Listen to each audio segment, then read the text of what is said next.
We are live. The future of health. A biohacking events season has started with events taking place all around the world. Hack Your Health by KetoCon and the Biohacking Conference drew big crowds.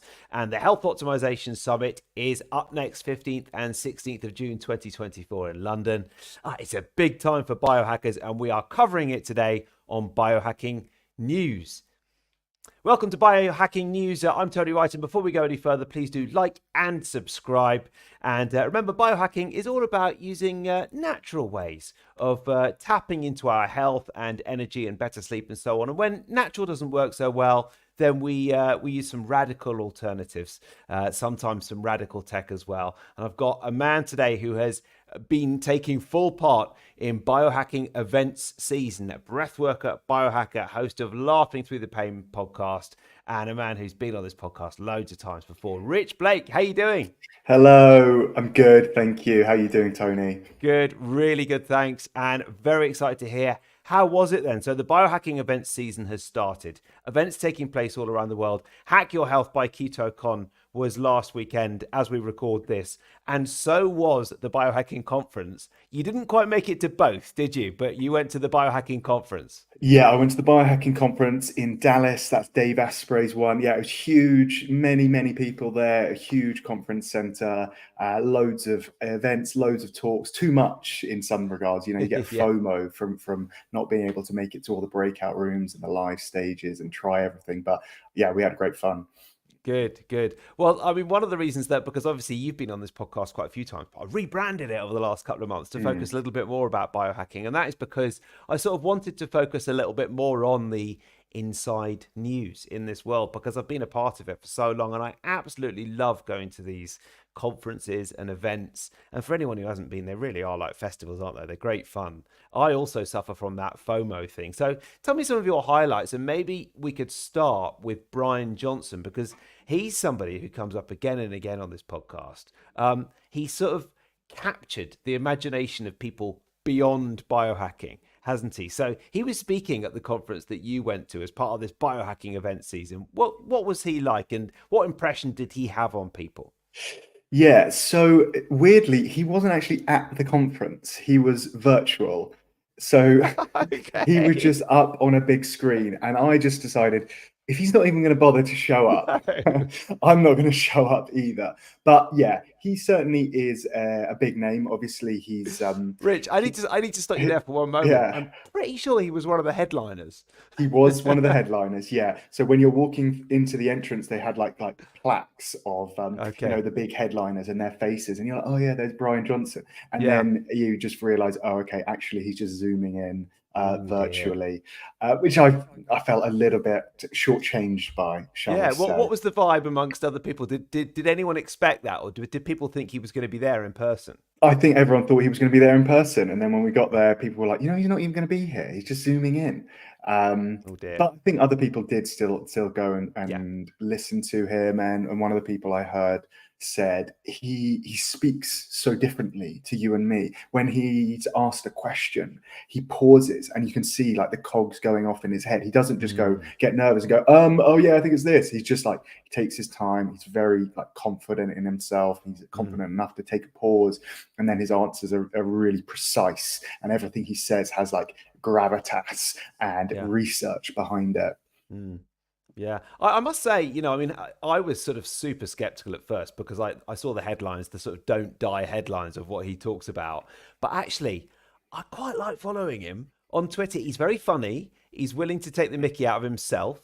And sometimes he comes up with some great stuff as well. And sort of using himself as a bit of a guinea pig, I was really jealous of him talking at that conference. And I'm now glad that I didn't go, because I would have gone for him, sort of thing. And obviously I would have gone to see the likes of you and loads of other friends there as well. But yeah, he is someone who is very popular.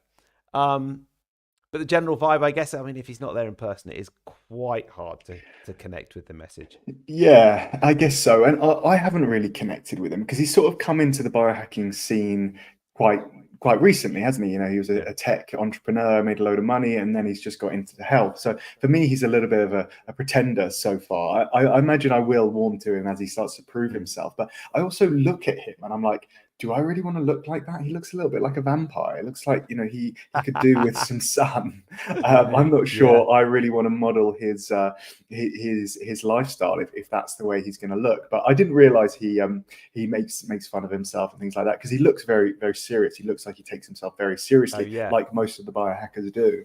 Yeah, yeah. No, he really does. And actually, it's quite striking how much he does. So it's sort of worth following him. He hasn't got a magnificent tash like you, though, Rich. If you were to look like him, you'd have to still keep the tash. Yeah.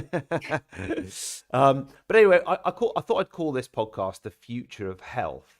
What were some of the themes that you felt were coming up again and again at this year's Biohacking Conference? I've been to it many times in the past, but one of the things I love about that conference, and indeed all of these biohacking conferences, really looking forward to the Health Optimization Summit coming up as well, is the sort of the new tech stalls that you've got, the supplements, the things you hadn't seen before, the things that you can try out.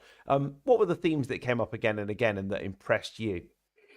Yeah, so there were a few companies who were stacking things together. So we've known for a long time, like PMF is good, red light is good, rife frequencies may be good. But there were a few new companies who are doing like red light beds, who also have PMF, who also have green light frequencies, and also have like quantum stuff. I'm not sure about the quantum stuff. We'll come on to that in a little bit. But so they had the amortal chamber and the arc light, and what's the there's another device as well. I can't remember the name of it, but these beds, these ones were like $90,000. So, more for like a clinic than someone's home Right. chamber. But Yeah. they had Yeah. long queues, and some of them you had to pay like $150. The amortal chamber, you had to pay $150 just to use it, just to trial it. What is this amortal chamber? It sounds fairly spectacular. Yeah, so it's like it looks very futuristic. It's kind of like got a bed, but the bed is sort of glass, or maybe it's plastic, and it's sort of got but it's not like a lying down bed. You're sort of at an angle, and then it's got what looks like red light above and red light below, and then also different colored lights, and then also PEMF as well. Yeah, it certainly was the most impressive looking device and the most expensive looking device as well. And yeah, I think that's maybe that's the next step for all these things, is combining and stacking all these different techniques together. Yeah. You said something before that I didn't quite agree with. And you said a lot of a lot of us biohackers take ourselves very seriously. And I feel when I first got into the biohacking scene, it was very small and we were all very weird. And we still are to a certain extent. But as the biohacking scene has got bigger and we've got a bit older and the new ones have come in, I sort of feel like I meet loads of really cool, normal people now. Mm. Did you feel like that this time around? Yeah, no, maybe I shouldn't say biohackers in general. The average biohacker. Maybe it's more like the leaders of the industry. The people putting on the conferences take themselves very seriously, rather than your Right. average biohacker. Yeah. Yeah. Well, one of the reasons I wanted to ask you that is because I know that I mean, at these events, there's always some great parties. And at the Health Optimization Summit, I think there's an espresso martini party on the Saturday night with organic coffee from Exhale Coffee, obviously. Nice. And there's the dinner on the Thursday night, which is going to be great fun as well, which you and I both went to last year. And I know that it looked like there was an excellent party at the Biohacking Conference. Yeah, they had it was a fancy dress space cowboy themed party. Yeah. It's huge. It's in this big ballroom, and they had John Lawrence giving Yeah. out what's it called, Was it methylene methylene blue? blue. Yeah, Yeah. Yeah. methylene blue to everyone as we went in, and then we were going to do an activation of a ceremony of methylene blue in the Yeah. dance hall. And then they had Noah Aon and Pavel, who does a lot of breath work. He was the DJ, and they had a Yeah. live band, and he was DJing and singer. And yeah, it was like a pretty serious party. They also had a bucking bronco, bull as well. So lots of fun to be had. We didn't stay too long, because it started at 9 p.m. We'd been going since about 8 a.m. So we only stayed for about 45 minutes. But yeah, I think people partied pretty hard. Yeah, they had dry farm wines there. They had true cava as Yeah. well for people who wanted the non-alcoholic stuff. So yeah, that was good. As I say, we left quite early, so I think it. I mean, my friends stayed until midnight. They must have had a good time. But yeah, it was. I love the fact that they're doing that. You know, including the Mm. celebration, including sort of healthy hedonisticness. Hedonism. Yeah, quite big. Hedonism, that's the Yeah, word. yeah. Yes, because Yeah. yeah, it's not just all about healing and optimizing your life. You've got to have fun as well. Well, exactly. And I think, so that is a really big part of these conferences. And no, is it Pavel Noah? Yeah, Yeah. Pavel from Noah Aeon is this Yeah, company. yeah, Yeah. yeah. He's coming on this podcast soon, actually. So I'm really Okay, excited cool. about that, being speaking to him. And he's excellent, isn't he? And he's sort of, I mean, how would you describe him for people who've never been to one of his events? Yeah, well, I'm going to talk about his device that I actually purchased. But he's a breath worker and a DJ. He does a variety of different breathwork techniques. I think Wim Hof is is probably the most well known one he does, and he always goes to these events. I think he says he goes to like 100 events a year. We had a chat. He's always traveling. He's Yeah. Czech, but he's got this like really sweet energy. He's Mm, really friendly. He's pretty cool as well. You know, he's got a cool hairstyle. He's not got a mustache though, but you'll let him off. mm. um, but he goes to these events and then he has wireless headphones. So you're at the event doing the wireless Mm. headphones, and he's normally got an area where people are either lying down or sitting doing his breath work. And he also combines it with other technology, which we can talk about now if you want to, Tony. Yeah, yeah. It's sort of like a breath work rave because I've been to one where he did it with silent headphones and one where where the music was just blaring out, and it is fantastic and very uplifting. And because you're a breathwork expert, when you sort of combine it with that music and that sense of community, it's very powerful, isn't it? Yeah, absolutely. And it goes back to that Stanislav Grof quote that psychedelics are non-specific amplifiers. And with the breathwork, which Stanislav Grof, inventor of holotropic breathwork, I think is exactly the same. It's that non-specific amplifier. And whatever you use it for, you need an intention. If your intention is to use breathwork to calm down, you can do that. Mm, You can, lengthen your exhale relative to your inhale. If you want to get into an altered state of consciousness for healing and do something like conscious connected breathing, which you've done with me, Tony, then oh you yeah. make your inhale longer than your exhale. So you do Mm, kind of voluntary hyperventilation. And then also, if you pair that with really sad music, often people cry, often people have emotional releases, people mm, process trauma, those kinds of things.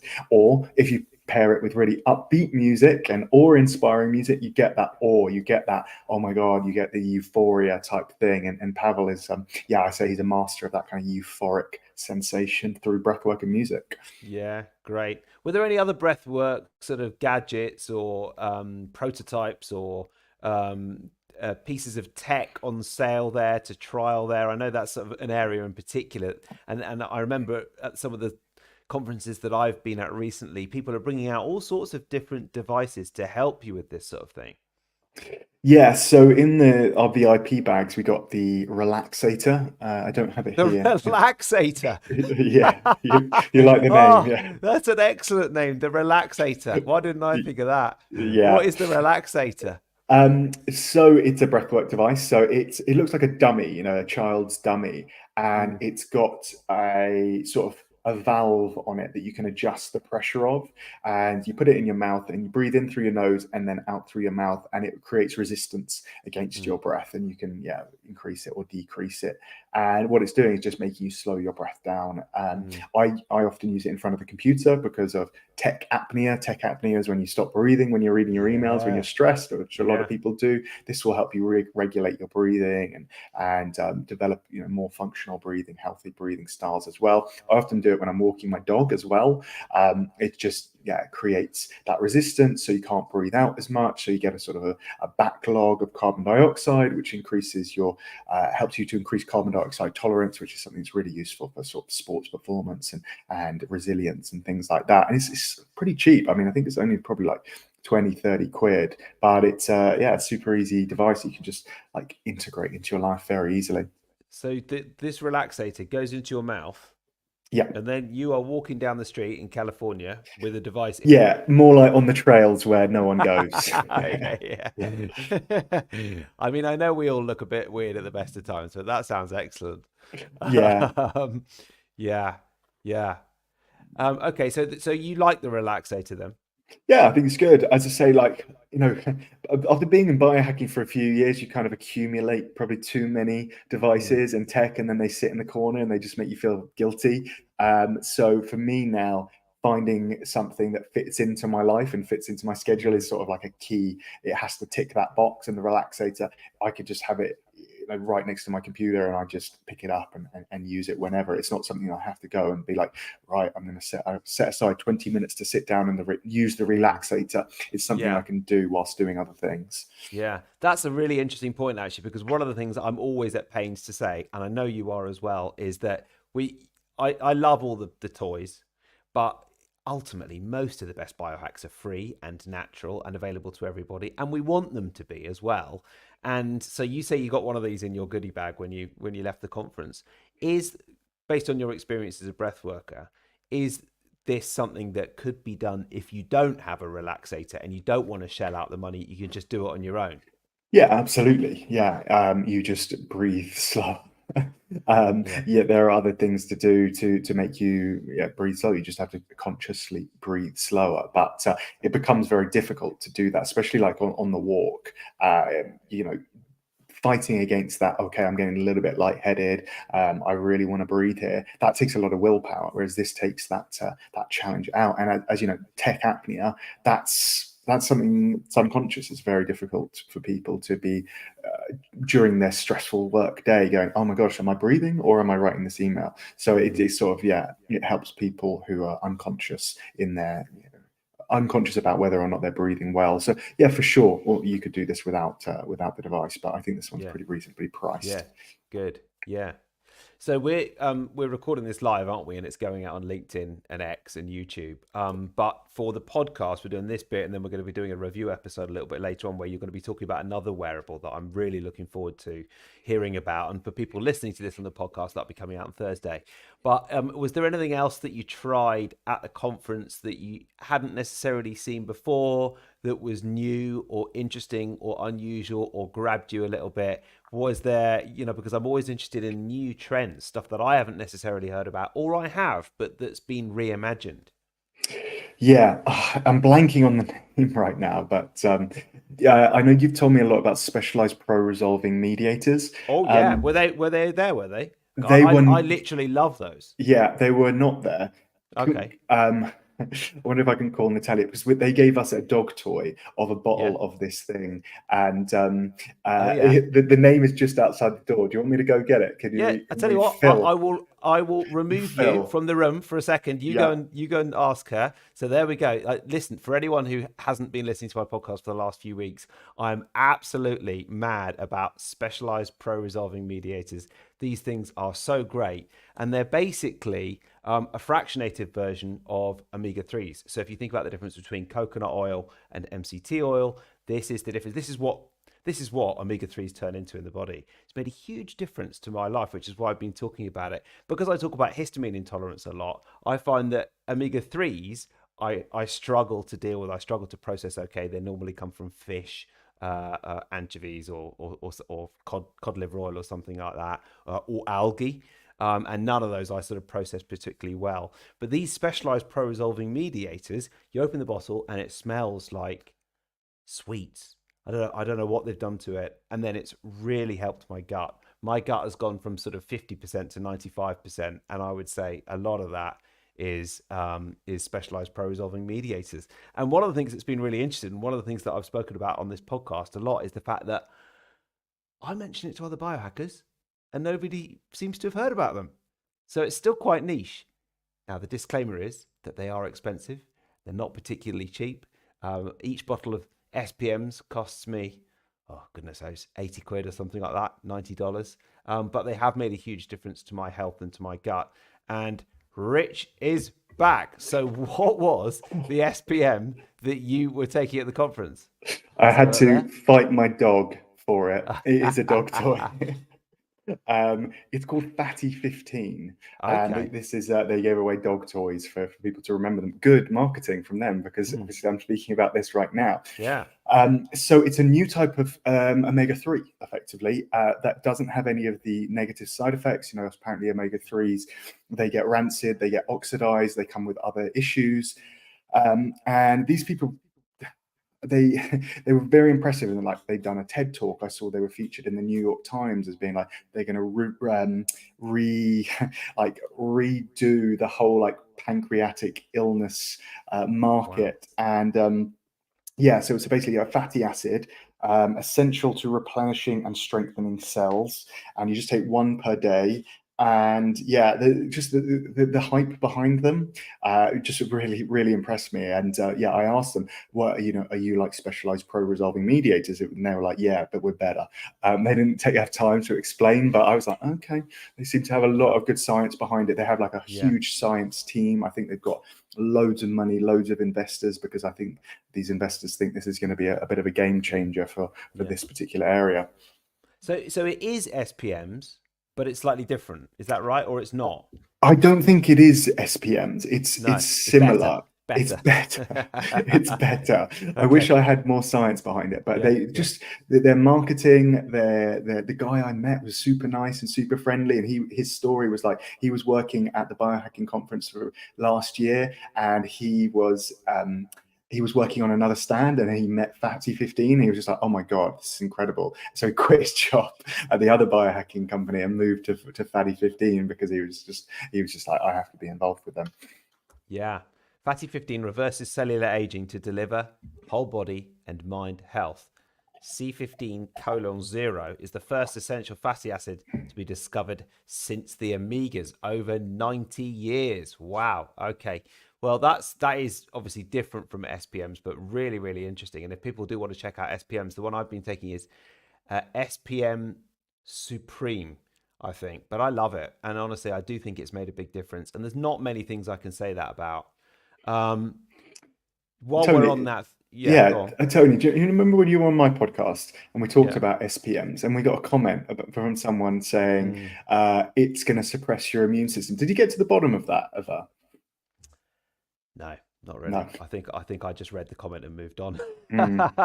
Yeah, we asked him um, to explain, but he didn't. He yeah, didn't really go into it. But yeah. yeah. Having looked into all the research and then spoken to, the recommendation for SPMs came from Beth O'Hara, who's been on this podcast a few times and is a real expert in histamine intolerance and mast cell activation syndrome.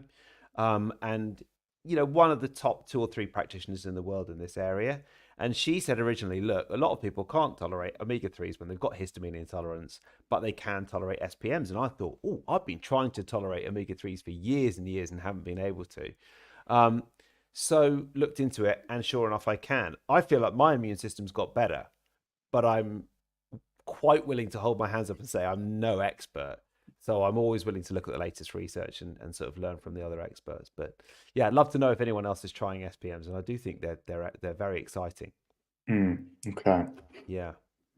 The one other thing I wanted to ask you, and full disclaimer, they are my podcast sponsors at the moment, but I've been using Sleep Breakthrough, and oh my goodness, by Optimizers, I have been sleeping so much better, and my Uriring stats are up half an hour, 40 minutes a night. And they've been, because they've been sponsoring this podcast for a while, they've been sending me free tubs for ages. And I just ignored it because I didn't think I needed it or wanted it. And Faith was having it all. And then one night on holiday, I thought, oh God, I'll try a little bit. And it's unbelievable. Oh, it's absolutely brilliant. So the disclaimer is they are a podcast sponsor. Is there anything else any other supplement you're taking at the moment, or anything that you saw at the conference that is particularly grabbing you? What am I taking at the moment? So for sleep, yeah, I have problems with sleep and sleep efficiency. So yeah, one of the things that we got given was Qualia Sleep. So they've just changed their name from Neurohacker Collective to Qualia, because Qualia is their nootropic, my favorite nootropic. And yeah, the Qualia Sleep is good because they have clinically recommended doses. So, you know, a lot of the industry, they do the fairy dusting. They'll be like, yeah, we've got valerian in, and it's like, you know, nothing. It's just like a trace amount of valerian or whatever the supplement is. They have in every dose, you know, the right amount. I used that last night actually, and I tested my Oura Ring stats, and I had much higher sleep efficiency than normal. Normally I'm like 78%, 80% if I'm lucky. Last night I was 87%. So that's a pretty good good boost. So I love Qualia stuff. I love Daniel Schmachtenberger from his days on Rebel Wisdom. I think he's one of the smartest men I've ever seen. The Qualia Sleep I think is a good one. What are the ingredients in Mag Breakthrough's Sleep one? It's sleep breakthrough. The principal ingredient in the one I've been tasting. So there's two versions. There's the I mean, this is great. It's like an extended advert for them and their podcast sponsors. But basically, you've got the one that is available in the States, which has got GABA in it, which are you impressed? I like GABA. Yeah, I like GABA. Yeah. Oh my god, it makes them. It's so good. And then the one that is in the EU, unfortunately, doesn't have GABA in it, but I think it's called Tropical Dreams, and that has sort of natural GABA creating compounds in it. But I've only taken the one that's available in the States at the moment. Load of other natural stuff alongside it, and sort of minerals and that sort of thing. But GABA's the one, the bit I think that's working for me. And I sort of realised how much I toss and turn overnight, and how much it's changed my sleep. I think the other thing that's really, and obviously talk about the free biohacks. This is so boring, but I've shifted my bedtime half an hour earlier, and I'm going same time to bed every night, and it's so boring because I'm turning out the light at 10:15. But that early bit of the night is so much better in terms of, and obviously leaving the phone out of the bedroom is a good one as well. Yes, absolutely. Yeah, they say an hour before midnight is worth two after midnight. And that GABA point, some people will say that GABA doesn't cross the blood-brain barrier or the gut if it goes through the gut. So I've recently got another supplement called, well, I don't know if it's a supplement, it's a cream called Somnia, and you rub it behind your ears, and it's got transdermal GABA along with these other things. I only used it once, but I like the idea of transdermal things because I have gut issues as well, so I don't absorb everything that well. But this Somnia GABA is quite cool too. Yeah, I think often people are drawn to this world because there's something that's not quite right, and mainstream conventional medicine hasn't provided all the answers. And I sort of like, it's weird, but I do feel grateful that happened. And I'd say I'm 98% of the way there. Not 100%. There's always something to work on, but feeling good. So as we wrap up this chat about the conferences that have already happened, Hack Your Health and Biohacking Conference, and the one that is coming up as people listen to this, the Health Optimisation Summit, which is coming very, very soon. How did it compare to the other conferences that you've been to? How was it as an event over the weekend? How much did you enjoy it, and how would you review it?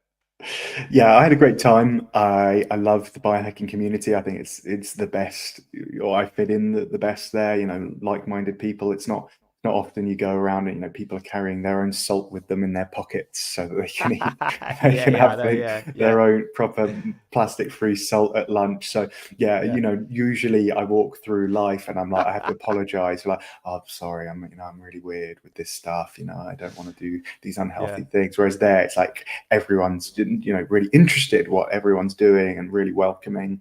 So I think the community was amazing. They did some really cool events, like a kind of connection event that on the first day. It was really fun, and everyone's just so many interesting, smart people there.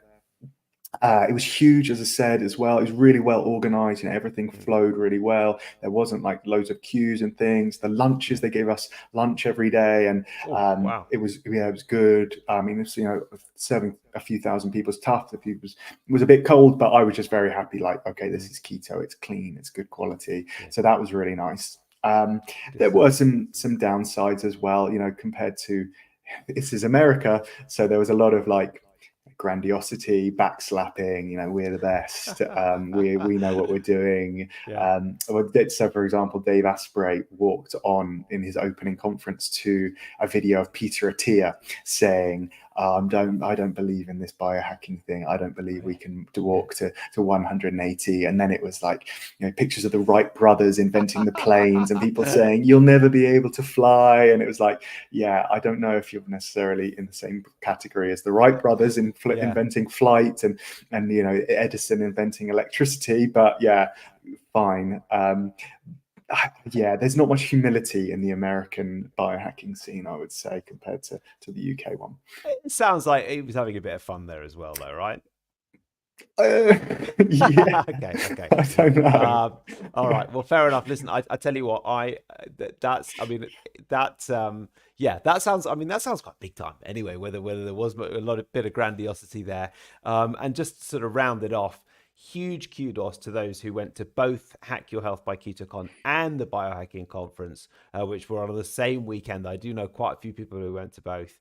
And I obviously went to neither this year, but I'm hoping to go next year, and really looking forward to the Health Optimisation Summit, which is up next. As people listen to this, either you're watching it live a few days' time, as people listen to this, it's just coming in a couple of days. They're going to be hosting the main stage there. And some of those names at the bottom of the screen, Zach Bush, Ben Greenfield, and Dr. Stephen Gundry, JJ Virgin's going to be there as well. Just really looking forward to it. It's going to be great fun. And I'm a bit like you. Sometimes I need to sort of calm myself down a bit because I get very excited at these events, and they can be almost a little bit overwhelming because we know so many people. But they are brilliant events. And if anyone's thinking about a last minute trip to the Health Optimization Summit, I recommend it. And come and say hello. Rich, it's time for your review. What are you going to review today? What biohack have you been trying? It can be anything from expensive to free, from tech to technique. What are you going to look at? So the Neurovisor from Noah Aon. So we spoke about Noah Aon earlier and Pavel, and we discovered this at the conference. So it's a kind of a headset, and you strap it around your head, and then there's like a light box that you put just in on over your forehead Mm, and into your eyes, and then you also wear a pair of headphones, and then the headphones and the Neurovisor are paired to an app, and they have all these different meditations, breathwork techniques, breathwork routines, and it's a little bit like a psychedelic. Like, you really will see vision. So the lights flash and they pulse, and it's, if anyone's ever done extreme breath work or psychedelics, you'll be seeing visions just in that same way. wow. And we were really quite blown away by it, and we ended up buying one, maybe a little bit impulsively, but we loved it. And Natalia, my wife, has been using it every day, and they say it's like, it's not just like, oh, it's a bit of fun, you're getting high and just seeing colors. Apparently it is a workout for the brain. It is like, can be done for sleep. It can be done for training resilience. It can be done for creating awe. It can be used for depression because of that bright light, as well as seasonal affective disorder. And they do also have a protocol called the drug-free microdosing protocol. So you would do it like every other day, and I'm very excited by that. Wow. Neurovisor is a psychoactive technology that utilizes light and sound simulation to influence mental processes such as perception, consciousness, and cognition. Wow. That's pretty awesome. So Mm, Natalia swears by it. And yeah. I mean, I guess I've sort of seen something similar in the NLP world in the past. And I think, based on the NLP theory that what's going on with our vision, where our eyes are looking, can influence how we feel and also our emotions. There's definitely something very interesting to that. How long are the meditations? I think average one is 10 minutes. I think you can do longer. Um, yeah, 20 minutes. Like, we did one where we did 3 rounds of Wim Hof, and I was, by the end, you know, I, gone. I was gone. I couldn't even listen to the breathwork technique. I just spaced out. Was traveling, and No in the way. middle of a conference, and I was like, oh, I missed a round, and then when I came back to it. Wow. And what sort of, I mean, this doesn't sound, the Neurovisor, I mean, I'm just looking at how much it costs. It doesn't look particularly cheap. No, it's not cheap, but you can get a lot of those same benefits by just doing breath work, which is effectively free on YouTube. Just Google 4 rounds of Wim Hof or Soma breath work, and you can get most of the way there. But the neurovisor just does add that extra bit of legal high. Right, yeah. And I mean, one of the interesting things, I'm just looking at their website now, looks like one of the things they're really pushing is the better sleep. Align your sleep with the circadian cycle through our better sleep sessions. Start your day energized with morning sessions, alleviate midday stress with afternoon sessions, and ease into a restful night with our sleep-inducing evening sessions. Sounds lovely. Yeah. But as a breath worker, you could do all that without the neurovisor, couldn't you? You could, yeah, you could. But as I said, I don't know if you would get to the same extent. This is sort of optimizing, adding an extra dimension to the breath work. I mean, it's probably cheaper than some drugs, but yeah, for sure, you could get a lot of the benefits from breath work. But that's where the technology does come in. It adds on that extra dimension that some people would really benefit from. Yeah, and actually the other thing is that anything that you have to do on your own that isn't guided is actually hard when you're already struggling from a bit of attention deficit and you struggle to focus on meditating for 10 minutes or something. I mean, a lot of people I know, for example, struggle to meditate without a guided meditation of some sort to help them through it. Yeah, and this is what we found in my clinical trial that I did for my PhD. Is we had live breathwork sessions, and then we also gave people a 10-minute guided breathwork session, and we used that as a covariate to see, do people's anxiety symptoms go down the more they use the 10-minute guided sessions. We asked people at the end of this 6-week program, how often did you use the 10 minutes of guided breath work?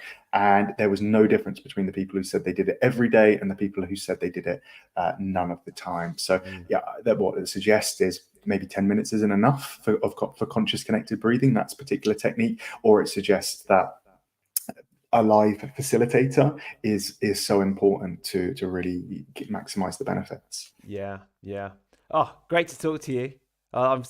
You were responsible for one of my best days last year when we went off to the countryside and spent a day walking and talking and sharing ideas and just having a very nice time. Getting far too hot in the sauna as well, didn't we, that day? Yes, we did. We had a great time. Yeah. Well, I'd say you were responsible you organised all of that. So thank you. Yeah. Well, you're not coming over to London, are you, this year for the Health Optimisation Summit? So that's sad, but we'll hopefully see you soon. Where can people find out more about you, your excellent podcast as well? Yeah, so I'm most active on Instagram at The Breath Geek, and the podcast is Laughing Through the Pain, Navigating Wellness on all good podcast hosting platforms. And my website is thebreathgeek.com. Yeah. Oh no, it's really good, your podcast. And listen, thanks so much for coming on. I really appreciate it. I loved hearing about your last weekend, and we'll definitely do it again soon. Thanks for coming on, Rich. Yeah, my pleasure. Thanks for having me, Tony. There you go. That is Rich Blake, and do follow him on Instagram and his podcast as well. And thanks everyone for listening and watching. And the podcast will be out soon. And anyone who's coming to the Health Optimization Summit, I'll see you there. Thanks for watching and see you soon.